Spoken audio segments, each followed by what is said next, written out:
Hello साथियों, मैं कृष्णा सिंह स्वागत करता हूं आपके अपने यूट्यूब चैनल कृष्णा एकेडमी में। साथियों, ये हमारी मैथमेटिक्स का दूसरा क्लास है। तो मैथमेटिक्स किस क्लास की है? तो ये क्लास 10th का है। क्लास 10th का ये दूसरा लेक्चर होने वाला है। इसके पहले वाले लेक्चर में हम आपको कुछ बताए थे, जिसका हम आज यहाँ पर रिविजन कराने वाले हैं। देखिए, इस वीडियो के माध्यम से हम आपको क्या क्या कौन सा टॉपिक कवर कर रहे हैं। तो पहला जो पिछले की क्लास हम ले चुके हैं उसका रिविजन करेंगे। एलसीएम और एचसीएफ कैसे निकाला जाता है इसको देखेंगे। और जो तीसरा है हमारा, दो संख्याओं के बीच परिमेय संख्या निकाला कैसे जाता है उसके बारे में चर्चा करेंगे। और तीसरा आपको बताएंगे कि आपको सिद्ध करना है कि अंडर रूट क्या है हमारी, अंडर रूट 3 एक अपरिमेय संख्या, इसको सिद्ध करना है। और लास्ट में हमारा शांत और अशांत संख्या क्या है, इन सब के बारे में एक एक करके हम लोग डिस्कस करने वाले हैं। तो आइए पहले की जो क्लासेस हम कर चुके हैं उसका रिवीजन करते हैं। बाबू, हमने पहले की कक्षाओं में आपको बताया था कि नंबर सिस्टम को हम लोग डिवाइड किए थे। संख्या पद्धति को हम लोग कितने भागों में बांटे थे? तो दो भागों में। कौन कौन सा था हमारा? पहला था हमारा रैशनल नंबर और दूसरा हमारा था क्या? रैशनल नंबर कह रहे हैं। पहला था हमारा रियल नंबर और दूसरा था हमारा इमेजिनरी नंबर, यानी कि काल्पनिक संख्या। काल्पनिक संख्या, इमेजिनरी नंबर। अच्छा, अब देखिए, जो रियल नंबर है, रियल नंबर को कितने भागों में हम लोग डिवाइड किए थे? तो बताइएगा कि रियल नंबर को भी हम लोग दो भागों में डिवाइड किए थे। पहला भाग था हमारा रैशनल नंबर और दूसरा था हमारा रैशनल नंबर। ठीक है। अब इस रैशनल नंबर के अंदर हमारी कई सारी चीजें निकल के आई थी, जैसे कि इसी के अंदर हमारा था हमारा क्या? पूर्णांक था। और इसके अंदर था हमारा होल नंबर और इसके अंदर हमारा क्या था? तो नेचुरल नंबर। यहाँ पर हमने कुछ चीजें आपको बताया था कि जो सभी नेचुरल नंबर होते हैं वो होल नंबर होते हैं, लेकिन सभी होल नंबर हमारे नेचुरल नंबर नहीं हो सकते हैं। ऐसे ही यहाँ पर हमने ये भी बताया था कि सभी होल नंबर हमारे इंटीजर होते हैं, लेकिन सभी इंटीजर हमारे होल नंबर नहीं हो सकते हैं। ये सारी चीजें हम पिछले की कक्षाओं में पढ़ चुके हैं। आज हम इससे आगे की चीजें पढ़ेंगे। अच्छा, एक चीज और हम आपको उस दिन बताए थे कि यहीं पर जब हम रैशनल नंबर का डिफाइन कर रहे थे, कि यहाँ पर जो रैशनल नंबर था इसको डिफाइन कर रहे थे, तो क्या बताए थे कि वे संख्या है जिसको हम लोग p बाई क्यू के रूप में लिख सकते थे, उसको हम लोग रैशनल नंबर बोले थे। लेकिन यहाँ कंडीशन हमारा क्या था? जहाँ क्यू क्या होना चाहिए? नॉट इक्वल टू 0 होना चाहिए, तथा p और q क्या होनी चाहिए? सह अभाज्य संख्या होनी चाहिए, सह अभाज्य संख्या होनी चाहिए थी। ये चीजें हम आपको बता चुके थे। सहअभाज्य का मतलब यही से हम आपको बताए थे कि सहअभाज्य संख्या वे संख्याएं होती है जिसका HCF कितना आनी चाहिए? 1। अगर 1 के अलावा कोई दूसरा हमारा आ रहा है HCF, तो हमारा सहअभाज्य संख्या यानी को प्राइम नंबर नहीं हो सकता था। ये सारी चीजें हम आपको पिछले की कक्षाओं में पढ़ा चुके हैं। आज देखिए, आज हम आपको बताने वाले हैं कि कैसे HCF निकाला जाता है और कैसे LCM निकाला जाता है। ठीक है। तो साथियों, आप लोग जानते होंगे कि HCF का जो फुल नेम होता है वो आप लोग जानते हैं, हाईएस्ट कॉमन फैक्टर। ऐसे ही अगर कह दें कि LCM का क्या होता है, तो लोवेस्ट कॉमन मल्टीपल होता है। यह सारी चीजें आप लोग जानते हैं। तो चलो, निकाला कैसे जाता है इसको थोड़ा सा हम समझने की कोशिश करते हैं। एक एग्जाम्पल लेते हैं और इस एग्जाम्पल के मदद से हम आपको बताने वाले हैं। तो एक छोटा सा हम पहले क्वेश्चन लेते हैं, उस क्वेश्चन के आधार पर हम देखने की कोशिश करते हैं कि हमारी HCF क्या होता है और LCM क्या होता है। देखो, एक छोटा सा हमारा क्वेश्चन हम मान लेते हैं कि हमारा 125 है और एक हम ले लेते हैं कि 120 है, और आपसे कह दें कि बताइए कि इसका HCF कितना होगा। तो HCF हमें तो फाइंड आउट करना होगा। तो फाइंड आउट कैसे करेंगे? तो फाइंड आउट करने के लिए सबसे आसान तरीका यह है कि अलग अलग इन सब का फैक्टर निकालिए। अलग अलग फैक्टर निकालेंगे, उसके बाद से जब दोनों का फैक्टर निकल जाएगा तो दोनों में हम लोग देखेंगे कि कौन सा अंक या संख्या हमारी कॉमन है। अगर जो अंक या संख्या कॉमन दोनों में दिखाई दे जाएगी, वही हमारा क्या होता है? तो वही हमारी होती है HCF। तो आइए दिखाते हैं एक एक का फैक्टर निकालकर। तो इसका सोल्यूशन हमारी क्या हो जाएगी? सोल्यूशन में इसे लिखेंगे सोल्यूशन, और 125 को हम लोग निकालेंगे इसका फैक्टर, यानी कि इसका गुणनखंड करेंगे। तो भैया जाएगा कितने बार में? अगर शायद अगर दिक्कत आ रही होगी तो हम आप लोगों के लिए एक बूस्टर डोज चला देंगे, जिससे हम वैदिक मैथ की सहायता से कैसे कैलकुलेशन को फास्ट किया जाता है, ये सारी तरीका आपको आनी चाहिए। तो देखो यार, हम देख रहे हैं कि यह हमारी संख्या 2 से नहीं कट सकती है। क्यों? क्योंकि इसके लास्ट यानी इकाई अंक में हमारा 0 2 4 6 8 नहीं है। 3 से भी नहीं कट सकती है। 3 से कटने का नियम क्या है हमारा? 3 से कटने का नियम है कि सभी संख्याओं को जोड़ने पर अगर वैल्यू हमारा 3 से कटेगा, वही संख्या हमारी 3 से कटेगी। 4 से भी नहीं कट सकता है। 4 से कटने का नियम क्या कहता है कि लास्ट के 2 डिजिट अगर हमारा 4 से विभाजित हो जाएगा, तो यह संपूर्ण संख्या भी हमारी किससे विभाजित हो सकती है? तो 4 से विभाजित हो सकता है। तो 5 से विभाजित करते हैं।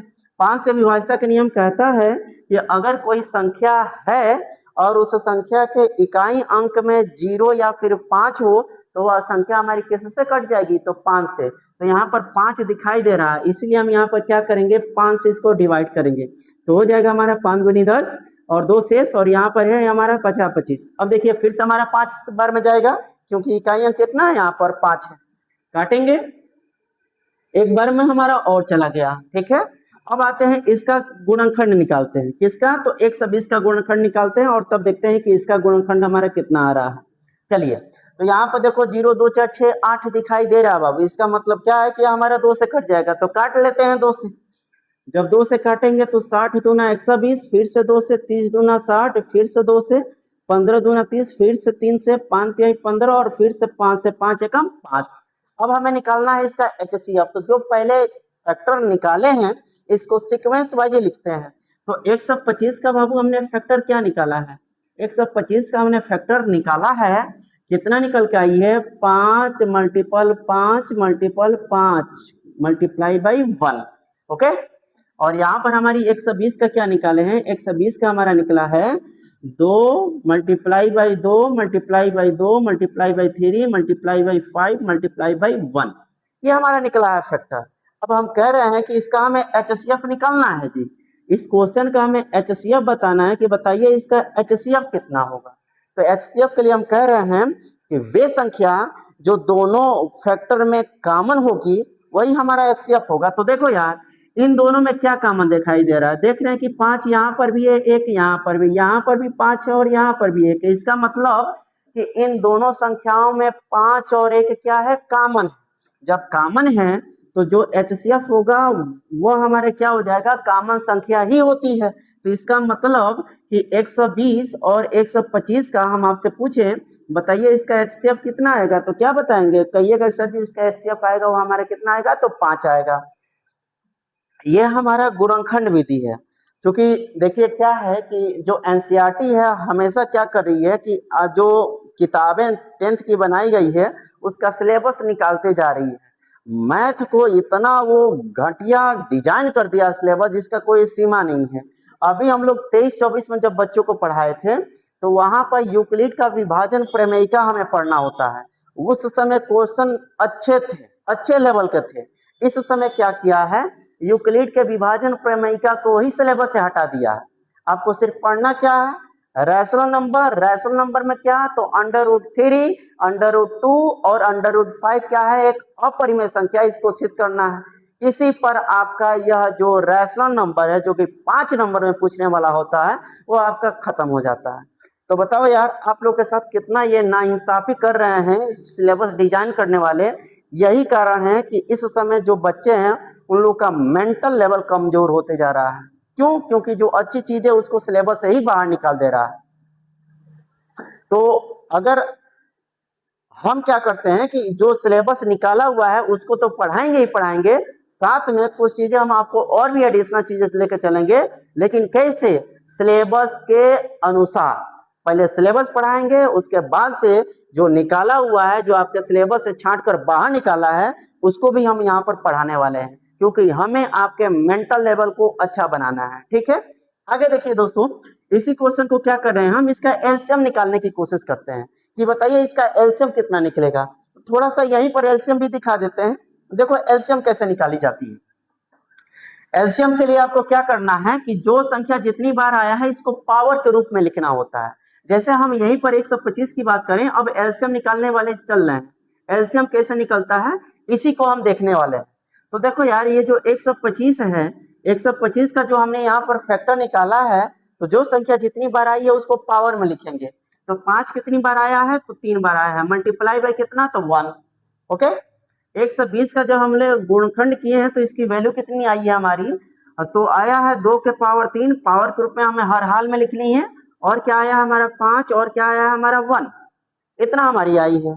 तो देखिए हमारा एलसीएम कैसे निकलता है। एलसीएम हमारा क्या होता है बाबू, कि जो संख्या दोनों में कॉमन होगा, जैसे कि यहाँ पर देखिए 5 यहाँ पर भी दिखाई दे रहा है और 5 यहाँ पर भी दिखाई दे रहा है, जो संख्या दोनों में कॉमन होती है उसका आप लोग मैक्सिमम पावर वाला संख्या को लेना है। तो देखो यार, यहाँ पर 5 के पावर कितना है, 1 है, यहाँ पर 5 के पावर कितना है, तो 3 है, हमें क्या लेना है, मैक्सिमम पावर वाला। तो किसको पकड़ेंगे, तो पकड़ेंगे हम 5 के पावर 3 को, ठीक है। उसके बाद से अगर कोई संख्या मान लेते हैं कि इसमें हो और इसमें ना हो, या फिर इसमें हो इसमें ना हो, तो जो संख्या कॉमन नहीं होती है उसको हम लोग पूरा लिखते हैं। तो जैसे देखते हैं कि यहाँ पर 2 के पावर 3 है लेकिन यहाँ पर नहीं है, तो क्या करेंगे, इसको हम लोग पूरा लिखेंगे, लिख लिया। अब इसके अलावा और कुछ नहीं है, एक तो हर किसी में होता है, हम एक एक की चर्चा नहीं कर रहे हैं। तो यही जो अब हमारा मान यह निकल के आया है, यही हमारा क्या होगा, एलसीएम होगा। तो एलसीएम हमारी कितनी आ जाएगी, तो जरा देखिएगा, 5 के पावर 3 का मतलब कितना होता है, 125, और 2 के पावर 3 का मतलब कितना होता है, 8। तो अब इसको जब मल्टीप्लाई कराएंगे तो कितना होगा, 8 5 40, शेष कितना 4, और 8 गुना 16, 16 4 20, शेष कितना 2, 4 एकम 4, 8 एकम 8, 8 2 10, कितनी होगी हमारी, 1000 हो गया। तो बताइए कि एलसीएम जो है हमारा, एलसीएम किसका, एलसीएम 125 और 120 का एलसीएम कितना होगा, तो बताइएगा सर जी इसका एलसीएम 1000 होगा। लेकिन जब इसी का पूछे बताओ 125 और 120 का हमारा एचसीएफ कितना होगा, तो क्या बताइएगा, 5 बताइएगा। ये हमारा क्या हो गया, एलसीएम निकालने का, एचसीएफ निकालने का तरीका हो गया, और ये हमारा एलसीएम निकालने का तरीका हो गया। याद रखिएगा, एचसीएफ निकालने के 3 तरीके होते हैं। पहला ये वाला गुणनखंड विधि, दूसरा वाला होता है यूक्लिड विभाजन प्रमेयिका विधि, और तीसरा होता है हमारा भाग विधि। भाग विधि से कैसे निकलता है थोड़ा सा उसको भी हम चर्चा करते हैं, ठीक है। इसको आप लोग लिखना चाहें तो लिख लीजिएगा, इसको हम मिटा रहे हैं क्योंकि हमें आगे की चीजें पढ़ानी।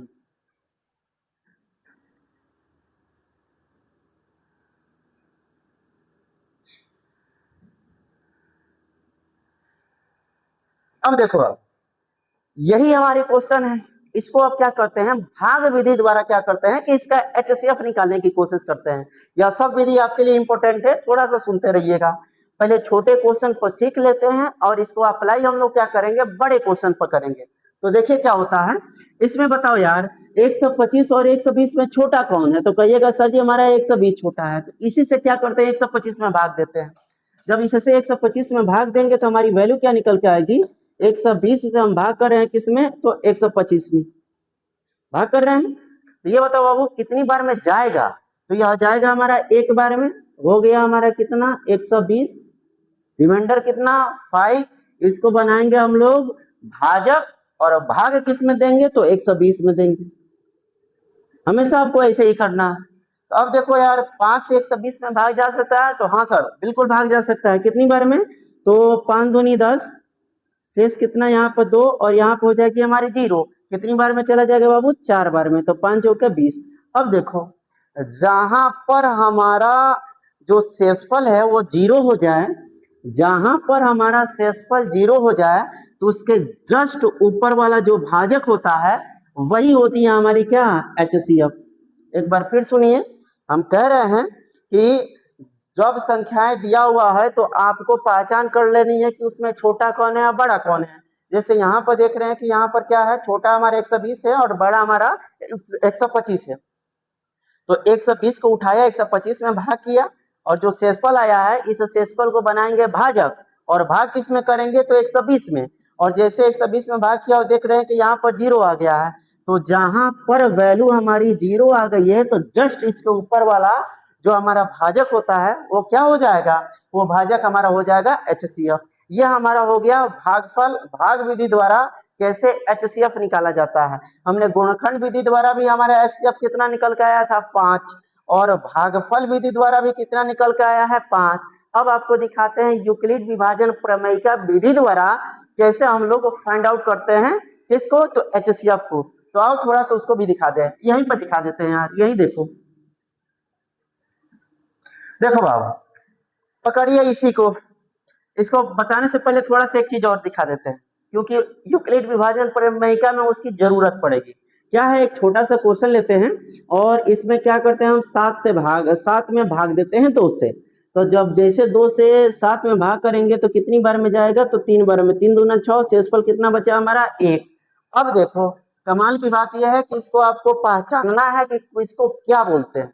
हम कह देंगे बताओ यहाँ पर 2 क्या है, तो क्या बताएंगे, तो कहिएगा सर जी ये जो 2 है इसको हम लोग भाजक बोलते हैं। 7 क्या है, तो 7 को बोलते हैं भाज्य बोलते हैं। और 3 क्या है, तो 3 को बोलते हैं बाबू यह हमारा भागफल है, भागफल है। और हमारा 1 क्या है, तो 1 को कहिएगा सर जी यह हमारा शेषफल है, शेषफल है। अब इसको एक साथ समाहित करने की कोशिश करते हैं। जब एक साथ समाहित करेंगे तो हमारा क्या निकल के आएगा, यह 7 है, 7 को हम क्या लिख सकते हैं बाबू, ये जो 7 है तो इसको 2 गुणे 3, 2 गुणे 3 प्लस में क्या है हमारा 1। अब इसको सिस्टमेटिक फॉर्म में लिखने की कोशिश करते हैं। ये बताओ 7 को हम लोग क्या माने हैं, तो कहिएगा 7 को तो हमने भाज्य माना है, तो यहाँ पे लिख लेते हैं भाज्य। अब देखो 2 को हमने क्या माना है, तो 2 को माने हैं हम भाजक, लिख लेते हैं यहाँ पर भाजक। प्लस, प्लस नहीं मल्टीप्लाई, मल्टीप्लाई है तो मल्टीप्लाई लिखेंगे। 3 हमारा क्या है, तो 3 हमारा है हमारा भागफल है, तो भागफल लिख लेते हैं। प्लस अब हमारा क्या है, तो शेषफल है। यहाँ पर देखिए ये क्या है हमारा, तो शेषफल है, तो शेषफल लिख लेते हैं। तो ये क्या निकल के आया, एक हमारा फॉर्मूला निकल के आया। इसको अगर थोड़ा और दूसरे रूप में लिखना चाहें तो इसे लिख सकते हैं a is equal to B Q plus कितना r, लेकिन r के लिए कंडीशन क्या है, जो r की वैल्यू है बाबू वह सदैव हमारी या तो 0 के बराबर होगा या फिर 0 से बड़ा होगा। यह हमारी या तो 0 के बराबर होगा या फिर 0 से बड़ा होगा, लेकिन हमेशा कम होगा किससे, हमेशा कम होगा आपका, ये हमेशा कम होगा भाजक से। और भाजक यहाँ पर है कितना, तो b। यह दोनों फॉर्मूले को आपको याद रखना है। और ऐसे कंडीशन आपसे लगा के पूछता है कि ये बताओ ये जो हमारा शेषफल है, शेषफल किसके किसके बीच रहता है, तो ये आपको याद होना चाहिए हर हाल में। जो हमारा शेषफल है वो या तो 0 के बराबर होगा या फिर 0 से बड़ा होगा, लेकिन कम किससे होगा, तो सदैव हमारा कम होता है किससे, भाजक से। ठीक है, तो ये सारी चीजें आप लोग समझ गए होंगे। अब हम आपको लेक्चर चलते हैं यूक्लिड विभाजन प्रमेयिका द्वारा कैसे HCF को फाइंड आउट किया जाता है। तो आइए सबसे पहले हम इसको इरेज करते हैं, उसके बाद से आपको बताते हैं।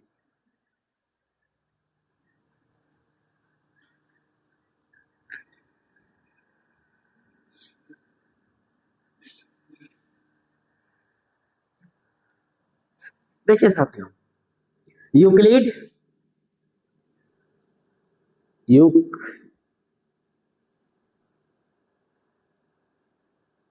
यूक्लिड विभाजन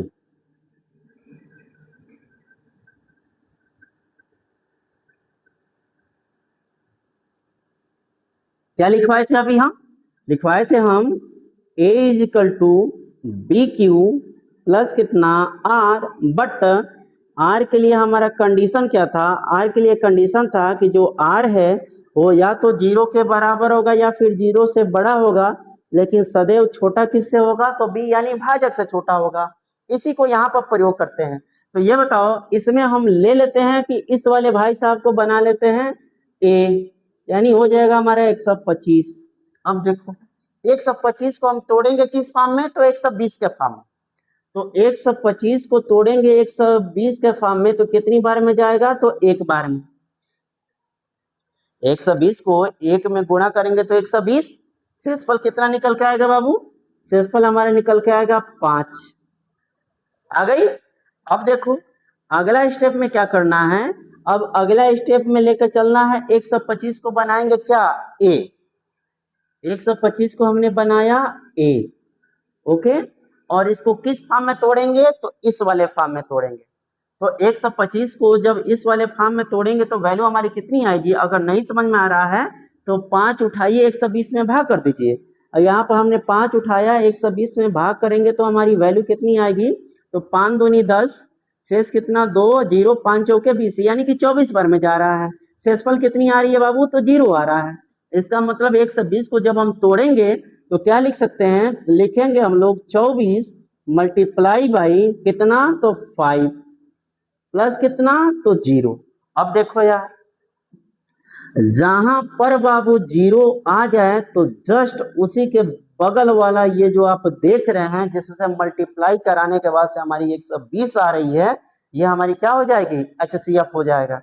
ठीक है, याद रहेगा। अगर मान लेते हैं कि यहाँ पर 0 नहीं आ रही है, कुछ और हमारा शेषफल निकल के आ रहा है, तो फिर क्या करेंगे? इस 24 को उठाएंगे और इस शेषफल के फॉर्म में तोड़ना है। हमेशा जब भी यहाँ पर आप लोग फैक्टर निकालिएगा तो जो शेषफल आता है उसी के फॉर्म में इसको तोड़ा जाता है। एक और क्वेश्चन के माध्यम से हम अभी आपको समझाने वाले हैं। तो देखिए, हमने आपको 3 तरीके बताए। पहला, गुणनखंड विधि द्वारा कैसे HCF निकाला जाता है, और दूसरा हमने बताया भाग विधि द्वारा कैसे HCF निकाला जाता है, और तीसरा हम आपको बताए हैं यूक्लिड विभाजन प्रमेयिका द्वारा कैसी हमारी HCF निकाली जाती है। ठीक है, आगे इसको मिटाते हैं, इरेज करते हैं, चाहे रहने देते हैं।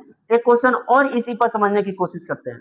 देखो यार, एक हमारा क्वेश्चन है, हमारा मान लेते हैं, ये लिख लेते हैं, क्वेश्चन नंबर 2 है हमारा। क्या है? 196 है, और लिख लेते हैं यहाँ पर 24 लिख लेते हैं। और आपसे पूछें, बताइए 196 और 24 का हमारा HCF बताइए कितना होगा? We have to find out, we have to find out HCF। किसका HCF? तो 196 का और किसका? 24 का। तो देखो यार कैसे फाइंड आउट कर रहे हैं, तीनों तरीके से हम आपको बता रहे हैं। पहला हम गुणनखंड विधि द्वारा, दूसरा भाग विधि द्वारा, और तीसरा यूक्लिड विभाजन। तीनों विधि द्वारा बता रहे हैं, तीनों को समझिएगा। पहला मेथड लेकर चल रहे हैं, मेथड नंबर फर्स्ट क्या है? गुणनखंड विधि। चलो निकालते हैं यार, अलग अलग हमें गुणनखंड करना है। तो 196 हो गया, इसका गुणनखंड कीजिए। यहाँ पर 196 के यहाँ पर गुणनखंड करेंगे तो हमारा मान क्या निकल के आएगा? 2 से हमारी कट जाएगी, 9 दूना 18, 1, 8 दूनी 16, फिर से 2 बार में जाएगा हमारा, 49 दूनी 98, फिर से 7 बार में जाएगा, 7 सत्ते 49 निकल के आ गया। तो इसको क्या लिखेंगे हम लोग? 2 मल्टीप्लाई बाई 7 मल्टीप्लाई बाई 7। इसका तो 196 का निकल के आया। अब जरा देखिए 24 का निकालेंगे हम लोग, तो 24 का हमारा क्या निकल के आएगा? जरा इसको भी ऐसे कर लेते हैं। देखो यार, हालांकि हम चाहते तो डायरेक्ट कर लेते हैं, लेकिन आपको बताना है तो थोड़ा सा ऐसे करके चलिए। 2 बार में काटिए, 12 दूना 24, 2 से 6 दूना 12, 2 से 3 दूना 6, फिर से 3 एकम 3, क्या निकल के आया? 2 multiply by 2 multiply by 2 multiply by कितना? 3। ये हमारा निकल के आ गया इन दोनों का गुणनखंड। अब हमें क्या निकालना है? इसका HCF निकालना। HCF क्या बताया है कि जो संख्या है दोनों में कॉमन हो वही हमारी HCF कहलाती है। तो देखो यार, 2 यहाँ पर भी है और 2 यहाँ पर भी है, 2 यहाँ पर भी है, 2 यहाँ पर भी है। इसके अलावा और कुछ भी आपको कॉमन दिखाई दे रही है तो कहिएगा नहीं। जब नहीं कॉमन दिखाई दे रही है तो जो संख्या कॉमन होती है वही हमारा क्या होता है? HCF। तो 2 मल्टीप्लाई 2 बराबर कितनी आ जाएगी? 4। तो ये बताओ, हम आपसे कह दें कि 196 और 24 का हमारा HCF कितना आएगा? तो क्या बताओगे? 4। या किस विधि द्वारा निकाले हैं? तो गुणनखंड विधि द्वारा। अब किस विधि द्वारा निकालेंगे? तो निकालेंगे भाग विधि द्वारा। तो आओ यहाँ पर थोड़ा सा भाग विधि द्वारा भी देख लेते हैं कैसे भाग विधि द्वारा हम लोग निकालते हैं। तो ऊपर हम लिखते हैं मेथड नंबर 2, मेथड नंबर 2 भाग विधि द्वारा निकालने की कोशिश। देखो यार, 196 और 24 में छोटा कौन है? तो कहिएगा 24। तो 24 को पकड़ लेते हैं। 24 को जैसे हम लोग पकड़ेंगे और लेकर चलेंगे 196 के साथ, तो 196 के साथ लेकर चल रहे हैं। चलो, अब इसको हमें क्या करना है? डिवाइड करना। तो ये बताओ कितनी बार में जाएगा ये? तो पहले गुणा करके देख लेते हैं। 2 बार में तो 10 बार में तो चला जाएगा, 240 हो जाएगा। इसका मतलब कि ये 10 बार में नहीं जा सकता है, शायद 9 बार में चला जाए। एक बार 9 बार में करके 9 से गुणा करके देख लेते हैं। 9 चौके 36, शेष कितना हमारा 3, 9 दूना 18, 18 3 21। देखो यार अभी भी हमारा 216 आ रहा है, इसका मतलब 9 से भी नहीं जा सकता है, तो जाएगा किससे? तो एक बार कोशिश करते हैं किससे, 8 से गुणा करके देख लेते हैं। 8 से गुणा करने पर हमारा कितना आ रहा है? तो 8 चौके हमारी कितनी होगी 32, शेष कितना 3, और 8 दूना 16, 16 3 कितना 19। इसका मतलब परफेक्ट है। या हमारी जो वैल्यू है 24 से 96 में कितनी बार में भाग जाएगा? तो मैक्सिमम हमारा 8 बार में जा सकता है। जब 8 बार में करेंगे तो हमारी वैल्यू कितनी निकल के आ रही है? तो 192 निकल के आ रहा है, 192। तो अब इसमें घटाइएगा तो वैल्यू हमारे कितना निकल के आई है? 4। अब देखो यार इस 4 को क्या बनाएंगे? भाजक, और भाग किस में करेंगे? तो 24 में। जैसे 24 में हम भाग कर रहे हैं तो हमारा मान कितना निकल के आएगा? जरा देखो अब ये कितनी बार में चला जाएगा बाबू? तो चला जाएगा हमारा कितनी बार में? 6 बार में चला जाएगा। और जहां पर हमारी शेषफल 0 आ जाए तो जस्ट इसके ऊपर वाला ये जो भाजक होता है यही हमारी क्या कहलाती है? HCF कहलाता है, HCF। तो आप लोग भाग विधि द्वारा भी क्या देख लिए, कैसे हम लोग फाइंड आउट करते हैं किसको? HCF को। अब आपको दिखाने वाले हैं, गुणनखंड विधि द्वारा हो गया है, भाग विधि द्वारा हो गया है। अब आपको बताने वाले हैं कैसे, कौन सा विधि हमको देखना है? तो यूक्लिड विभाजन प्रमेय का विधि देखना है। तो इसको इरेज करते हैं और तब आपको बताते हैं।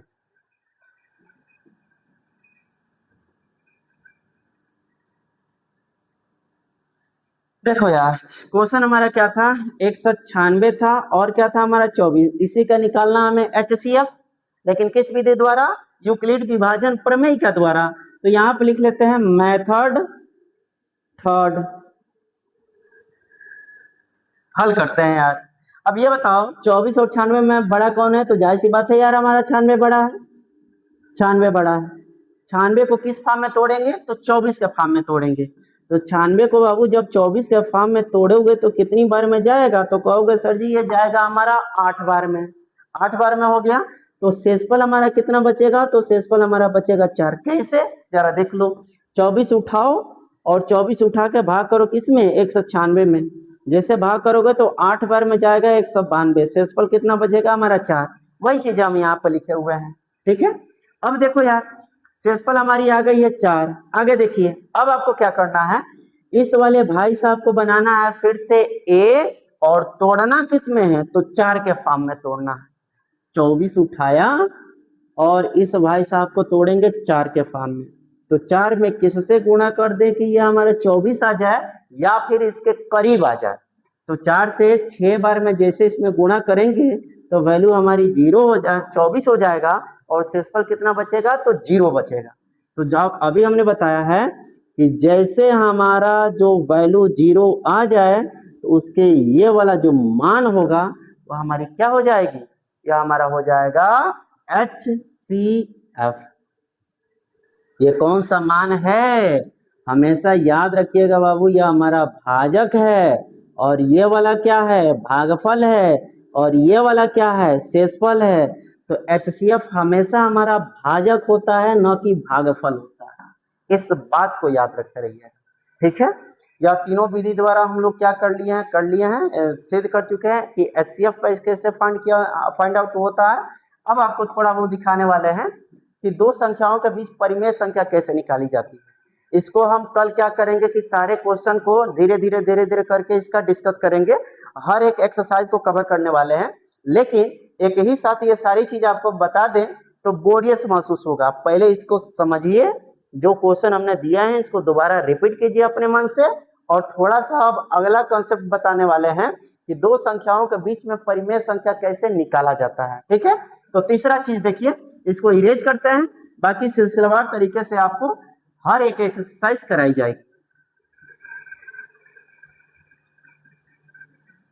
अब देखो यार ये दो चीजों पर हमने चर्चा कर लिया है, तीसरे चीज पर हम चर्चा करने जा रहे हैं, दो संख्याओं के बीच में कैसे परिमेय संख्या निकाला जाता है।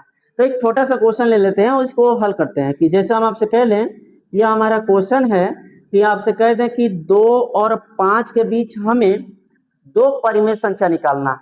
तो 2 और 5 के बीच में आपसे कह दें कि परिमेय संख्या निकालिए तो कैसे निकालोगे? तो ये बताओ 2 और 5 के बीच में क्या क्या आ सकता है? पूर्णांक में ही पहले बताइए। तो 2 या 5 के बीच में सर जी कहोगे कि हमारा 3 आ सकता है, और क्या आ सकता है? तो 4 आ सकता है। आ सकती है, पूर्णांक में तो यही हो सकता है, पूर्णांक में तो यही हो सकता है हमारा। अब देखो क्या कर रहे हैं हम कि आपसे कह दें कि ये बताओ बाबू कि दो संख्याओं के बीच में कितनी परिमेय संख्या को फाइंड आउट कर सकते हैं। तो याद रखना है हर हाल में कि दो संख्याओं के बीच में हम अनंत संख्याओं को फाइंड आउट कर सकते हैं। यह हमने यहाँ पर पूर्णांक लिखा है, हो सकता है कि जब हम आगे बताएंगे तो वहां पर आपको यहाँ पर माइनस मिल जाए और यहाँ पर 1/, यानी कि रैशनल नंबर मिल जाए। ठीक है, तो देखिए ऐसे कैसे हो रहा है, थोड़ा सा आगे चलते हैं, आगे बताने की कोशिश करते हैं। देखो यार, एक है हमारा ए है और ये हमारा बी है। आपसे कह दें यह बताओ कि इसके बीच हमारा एक रैशनल नंबर फाइंड आउट करना है, यानी परिमेय संख्या फाइंड आउट करना है। तो कैसे फाइंड आउट करोगे? तो सबसे पहले क्या करना है कि बाबू हर हाल में इन दोनों को पहले आप लोग ऐड कीजिए। ऐड करने के बाद से क्या करेंगे? 2 से डिवाइड करना है। पहले इन दोनों को ऐड करेंगे a प्लस बी, और इसको डिवाइड करेंगे किससे? 2 से डिवाइड करेंगे। अब देखो यार, जैसे हमने 2 से डिवाइड कर लिया है, अब इसका हम आपसे मान पूछे, ये बताओ कि a प्लस बी बाई 2 का मान कितना होगा? तो बाबू जो इसका मान होगा वह सदैव हमारा a से तो बड़ा होगा, लेकिन हमेशा b से छोटा होगा। इससे समझने की कोशिश करते हैं। हम आपसे पूछे थे कि बताओ 2 और 5 में कितने, दो हमें रैशनल नंबर निकालना था, तो आपने लिख दिया सर जी पूर्णांक में हमारे एक 3 हो जाएगा, एक हमारा 4 हो जाएगा। तो यह बताओ यह जो 3 है, यह 3 हमारा 2 से बड़ा है कि नहीं है? बिल्कुल है। यह जो 4 है वो हमारा 2 से बड़ा है कि नहीं है? बिल्कुल है। लेकिन यह जो 3 और 4 है यह दोनों किससे छोटा है? तो 5 से छोटा है। वही चीज हमने लिखा है कि जब दो संख्याएं दिया होगा और इसके बीच आपको रैशनल नंबर निकालना है, तो इन दोनों को जोड़कर और जब 2 से डिवाइड करेंगे तो उसकी जो वैल्यू निकल के आएगी वो सदैव हमारा a से बड़ा होगा, लेकिन इस वाले भाई साहब से क्या होगा? छोटा होगा। क्वेश्चन के माध्यम से समझते हैं और फिर आपको क्वेश्चन करते हैं। देखो यार, क्वेश्चन हमारा क्या है कि क्वेश्चन है कि -1 व 1/2 के बीच 3 रैशनल नंबर, 3 परिमेय संख्या निकालना है। 3 परिमेय संख्या प्राप्त कीजिए।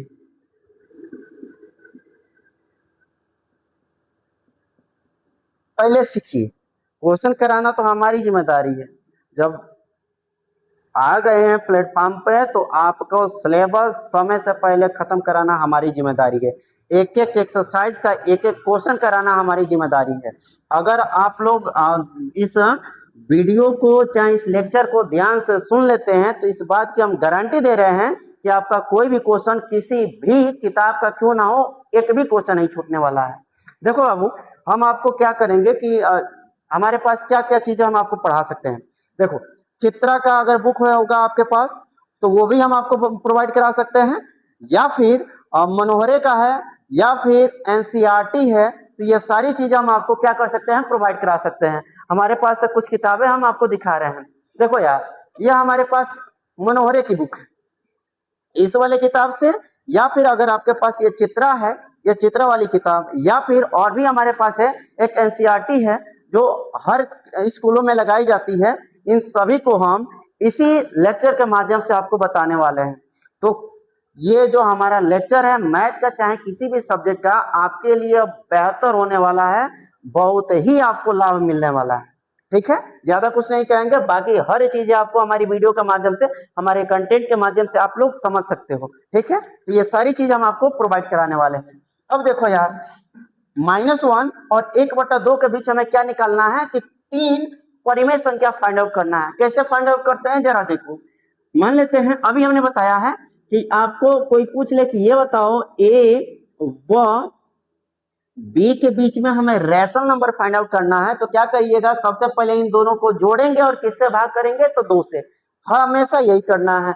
दो संख्याओं के बीच में कितना रैशनल नंबर फाइंड आउट कर सकते हैं, तो कहिएगा सर जी इनफाइनाइट हम रैशनल नंबर फाइंड आउट कर सकते हैं। तो निकालते हैं। तो देखो दिया है हमारा -1, पहला रैशनल नंबर निकाल रहे हैं, पहला रैशनल नंबर निकाल रहे हैं, ठीक है।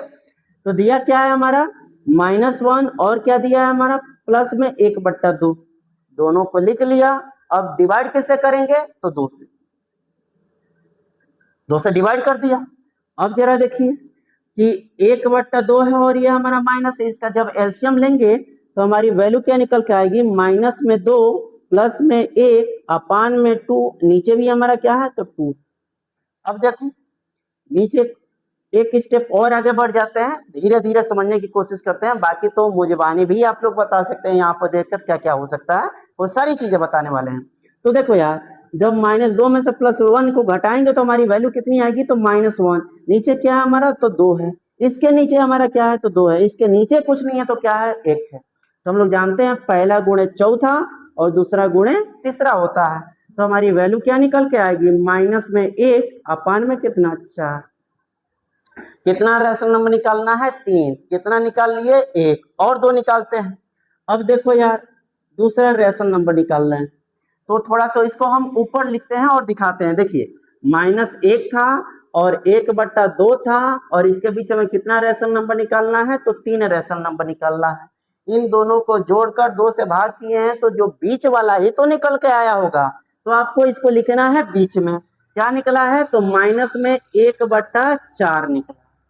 अब क्या करेंगे, अब इन दोनों को पकड़ के क्या करेंगे, हल करेंगे, और जो हमारा रैशनल नंबर निकल के आएगा वो क्या होगा, इन दोनों के बीच में होगा, इन दोनों को बीच वाला लिखेंगे। तो देखिए दूसरा रैशनल नंबर निकालना है, किसके बीच निकालेंगे, अब -1 और -1/4 के बीच में। अब हम डायरेक्ट लिखेंगे, तो हो जाएगा हमारा -1 प्लस में कितना, हमारा माइनस में 1/4 है, इसको डिवाइड किससे करना है, तो 2 से करना है। वैल्यू हमारी कितनी निकल के आएगी। अब देखो यार, दोनों में हमारी क्या है, साइन सेम है। जब साइन सेम होती है तो संख्याएं हमारी जुड़ जाती है।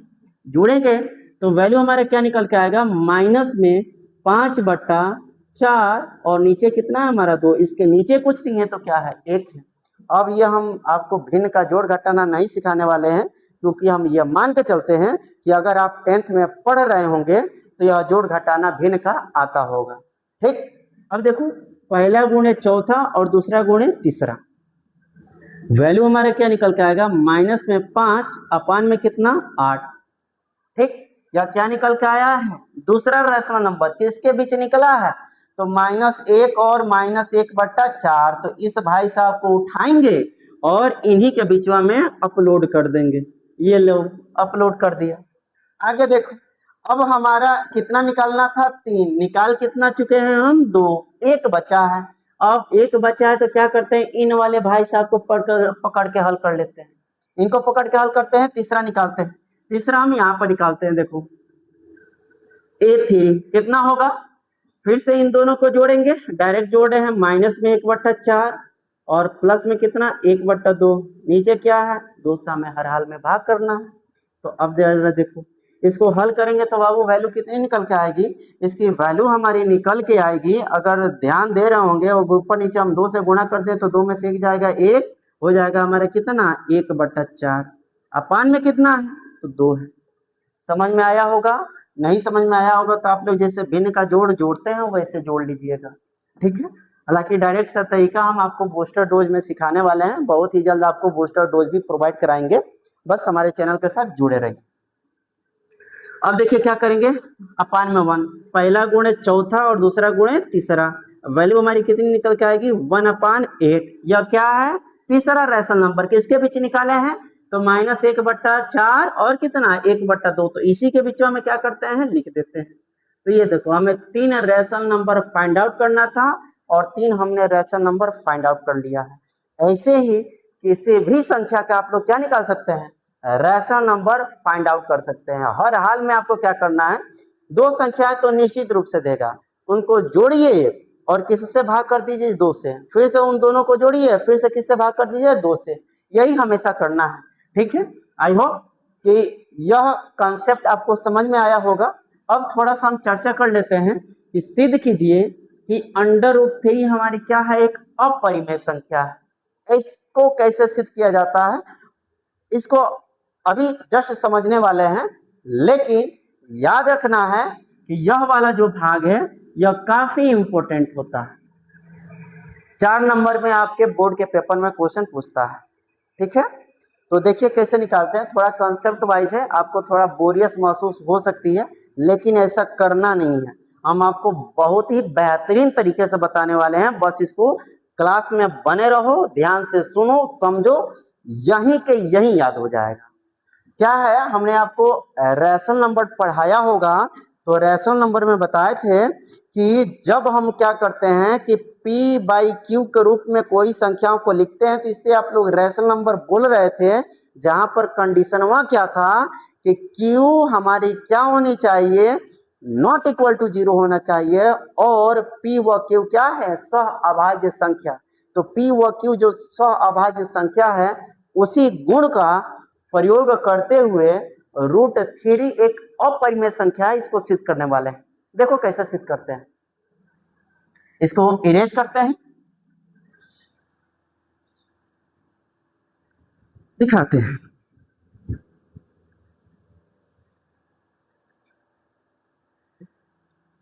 देखो यार, क्वेश्चन 4 है, सिद्ध कीजिए कि √3 एक हमारी क्या है, अपरिमेय संख्या। हम क्या करते हैं बाबू, सबसे पहले हम मान लेते हैं कि यह हमारी क्या है, एक परिमेय संख्या है। मानने में क्या जाता है, मानने को तो कुछ भी मान सकते हैं, हम भगवान हैं, आप देवता है। तो चलिए मान लेते हैं, सबसे पहले मानते हैं, माना √3 एक परिमेय संख्या है, परिमेय संख्या। अब भैया जब परिमेय संख्या है तो कंडीशन अप्लाई हो जाएगा। कौन सा कंडीशन, कंडीशन अप्लाई हो जाएगा जब ये हमारी परिमेय संख्या है, तो क्या बाबू हम √3 को a/b लिख सकते हैं? हाँ बिल्कुल लिख सकते हैं। कंडीशन क्या होता है, a/b, जहां यहाँ पर लिखते हैं परिमेय संख्या है, तो इसको इस फॉर्म में लिख सकते हैं, जहां जहां a व b सह अभाज्य है, सह अभाज्य।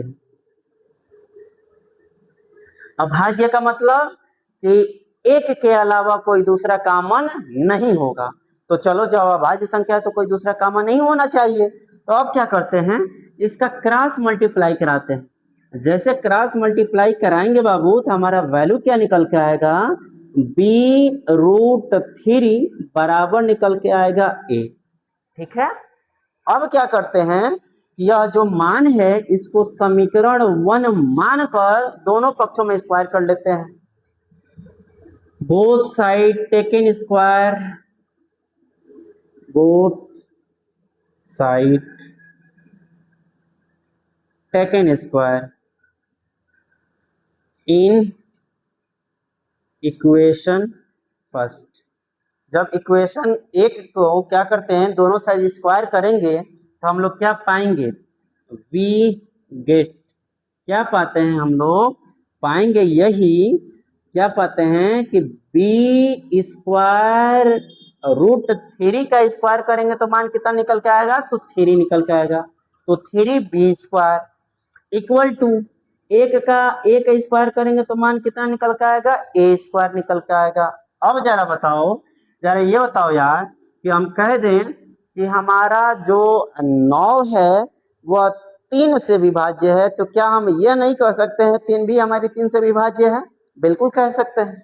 वैसे ही यहाँ पर है कि जब a का स्क्वायर है, तो a का स्क्वायर अगर हमारी 3 से विभाज्य है, तो इसका मतलब क्या है, ये भी हमारी किससे विभाज्य होगा, 3 से। क्यों ऐसा कह रहे हैं, क्योंकि हमने माना हुआ है क्या कि a व b हमारी क्या है, सह अभाज्य। इसका मतलब कि एक के अलावा कोई दूसरा कॉमन नहीं हो सकता। और यहाँ पर भाई साहब क्या दिखाई दे रहे हैं, 3।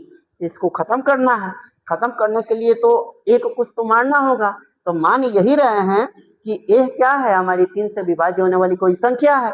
जब संख्या है तो इसको कुछ लिख लेते हैं। यहीं पर क्या करते हैं, इसको लिखते हैं। क्या लिख लेंगे हम, लिखेंगे चूंकि ए स्क्वायर 3 से विभाज्य है, ए स्क्वायर 3 से विभाज्य है। जब बाबू विभाज्य है इसका मतलब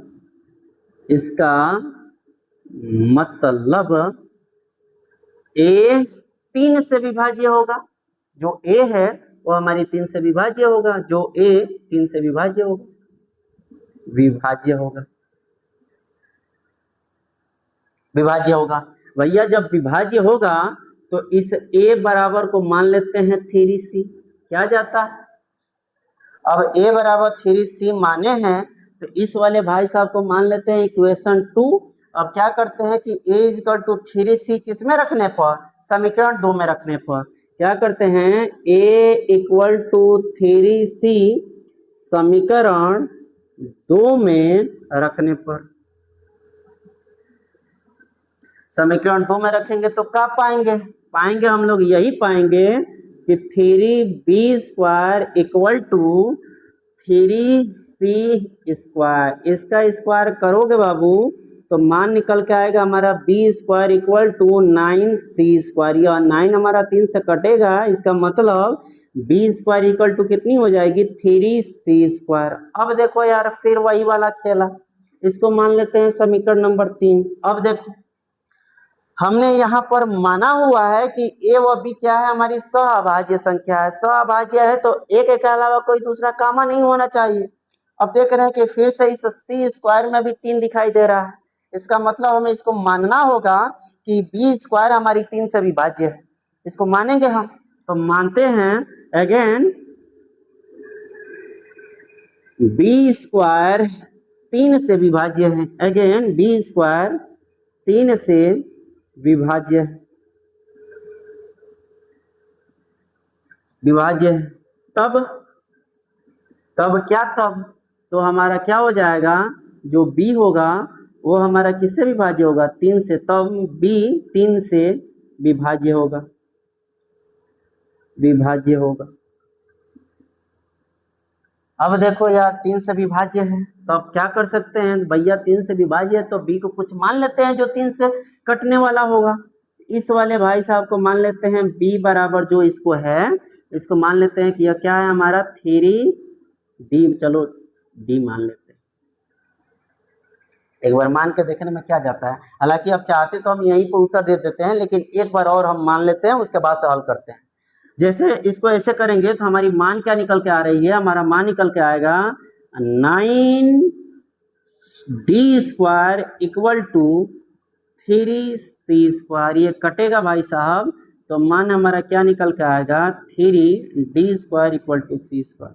देखो यार यह 3 का सिलसिला हमारा खत्म ही नहीं हो रहा है। क्यों खत्म नहीं हो रहा है, क्योंकि हम यह मान कर बैठे हैं कि √3 क्या है, एक परिमेय संख्या है। इसी कारण से यह 3 का सिलसिला खत्म नहीं हो रहा है। यह क्यों ऐसा हो रहा है, हमारी मानने की वजह से हो रहा है। क्यों, क्योंकि हमने माना है कि यह √3 एक परिमेय संख्या है। इसका मतलब क्या है कि √3 क्या है, एक अपरिमेय संख्या है। क्यों, क्योंकि यह 3 वाला हर बार आ रहा है और अपरिमेय होने के लिए हमारी कंडीशन है यह क्या होनी चाहिए, सहभाज्य होना चाहिए। अब यहीं पर इसको क्या करते हैं कि हटाते हैं, क्योंकि लंबा हो जा रहा है। इसको केवल आपको दिखाने के लिए बताए थे, अब इसको इरेज करके हम यहीं पर आपको दिखा देते हैं, यहीं पर आपको आंसर दे देते हैं। तो देखो यार इसका मतलब 3 से विभाज्य हो रहा है। क्या है, 3 से विभाज्य होगा, चूंकि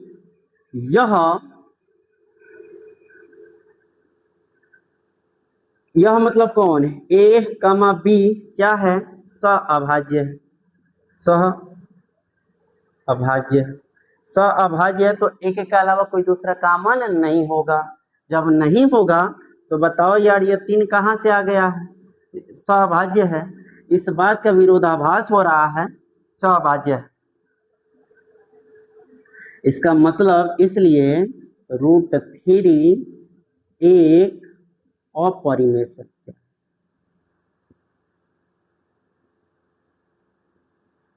क्यों, क्योंकि हम देख रहे हैं कि हमारी 3 कट ही नहीं रहा है। कट क्यों नहीं रहा है, क्योंकि इस बात का विरोधाभास हो रहा है कि हमने यहाँ पर पहले मान के बैठे हैं कि अपरिमेय संख्या, अगर नहीं माने होते तो ये हमारा 3 नहीं आता। यही आपको क्या करना था, सिद्ध करना था। और यह क्वेश्चन बाबू एग्जाम में 4 नंबर में पूछता है। इसमें कुछ समझने वाली चीजें हैं जो आपको समझ में आ जाए। समझने वाले सिर्फ एक ही वाला ये वाला पॉइंट, इसके अलावा और कुछ दूसरा समझना ही नहीं। अब देखो, बस आपको थोड़ा सा हिंट दिया है, बाकी जब एक्सरसाइज कराया जाएगा तो हर चीज आपको प्रोवाइड कराई जाएगी, हर चीज आपको बताया जाएगा। सिर्फ आपको इंट्रोडक्शन के रूप में ये सारी चीजें हम एक एक करके दिखा रहे हैं। अब थोड़ा सा शांत और अशांत संख्या क्या होती है इसको समझकर इस वीडियो को हम क्या करेंगे, खत्म करेंगे, और नेक्स्ट टॉपिक में फिर से इसको रिवीजन कराते हुए एक्सरसाइज कराने की कोशिश करेंगे हम, ठीक है। तो क्या होता है शांत और अशांत, थोड़ा सा देखिए। शांत का मतलब यह होता है कि इसको हम P/Q के रूप में लिख लें, वो हमारा क्या हो जाए। हालांकि लिखने को तो सबको लिख सकते हैं, जैसे थोड़ा सा इसको देख लो, हम कह दें कि पाई की वैल्यू हमारे यहाँ क्या होता है, तो 22/7, 22/7। यह हमारी, यहाँ देखो इसको मिटाते हैं यार, ठीक है, क्योंकि ये बोर्ड हमारा भर गया है। इसको मिटाकर तब आपको बताने की कोशिश करते हैं। देखो